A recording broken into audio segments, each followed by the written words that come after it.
সবাইকে অনুরোধ জানাবো যে কেউ মোবাইল ফোন নিয়ে যাবেন না নিরাপত্তাজনিত কারণে।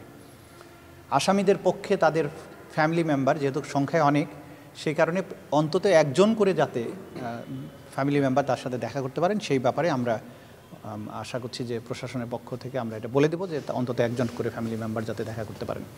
এর বাইরে সাধারণ কোনো দর্শনার্থী বা বাইরের কোনো মানুষ এখানে কালকে যাতে ঢুকতে না পারে সেই ব্যাপারে আমরা বলেছি, যাতে এই পরিবেশটা যাতে নিশ্চিত করা যায়।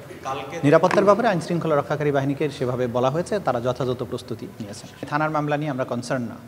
আমরা আমাদের কাছে এই ট্রাইব্যুনালের আইন অনুযায়ী যে অভিযোগগুলো এসেছে বা যে অভিযোগগুলো আমরা আমাদের তদন্ত সংস্থা জানতে পেরেছেন সেগুলোর ভিত্তিতে তদন্ত হচ্ছে এবং সেটার ভিত্তিতে তারা যাকে মনে করবেন যে এখানে বিচারের মুখোমুখি করা দরকার তাদের বিরুদ্ধে গ্রেপ্তারি পরোয়ানা জারি বা অন্যান্য আদেশ তারা চেয়েছেন।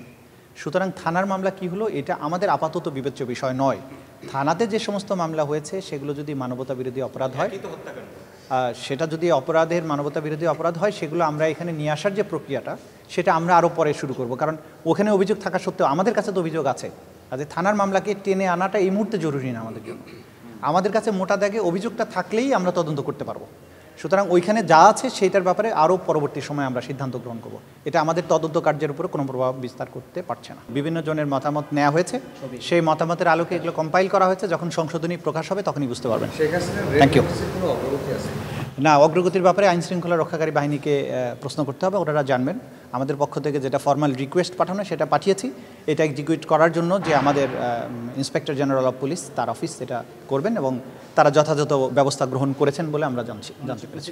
একটা কোশ্চেন শেষ, সেটা হচ্ছে যে সরাসরি আপনারা কি ইন্টারপোলকে অনুরোধ করতে পারেন নাকি থ্রু আইজিপির মাধ্যমে হতে হয়? নিয়মটা রিকোয়েস্ট প্রসিকিউশনের পক্ষ থেকে যাবে, এইটার প্রসেস করার দায়িত্ব হচ্ছে ইন্সপেক্টর জেনারেল অফ পুলিশের। সুতরাং আইজিপি অফিস থেকে এটা পাঠানো হবে, কিন্তু রিকোয়েস্টটা হবে অবশ্যই প্রসিকিউশনের।